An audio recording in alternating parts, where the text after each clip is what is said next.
বৃহস্পতিবারে পড়ে পরের বৃহস্পতিবার পর্যন্ত, এক শুক্রবার যদি পড়ে পরের শুক্রবার আগ পর্যন্ত পুরো সপ্তাহব্যাপী তার ভিতরে নূর, ইমানের নূর, তাকওয়ার নূর, এলেমের নূর, আমলের নূর, ভালো মানুষ হওয়ার নূর তার ভিতরে আল্লাহ তাআলা সৃষ্টি করে দিবেন।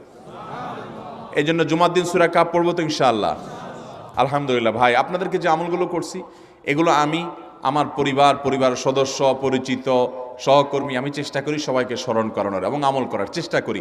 আমরা অনেক ভাই আছি সপ্তাহের 6 দিন আমাদের কোরআন পড়ার সুযোগ হয় না, তো অন্তত জুমার দিন সূরা কাহফটা যদি আপনি বাধ্যতামূলক করেন, আলহামদুলিল্লাহ এটা অনেক বড় সূরা, পড়তে আপনার 20-25 মিনিট 30 মিনিট সময় পর্যন্ত লেগে যাবে। আপনি আধা ঘন্টা সময় ধরে যদি আস্তে আস্তে সুন্দর করে পড়েন তো সপ্তাহে একবার অন্তত কোরআনের সাথে আপনি সময় দিলেন।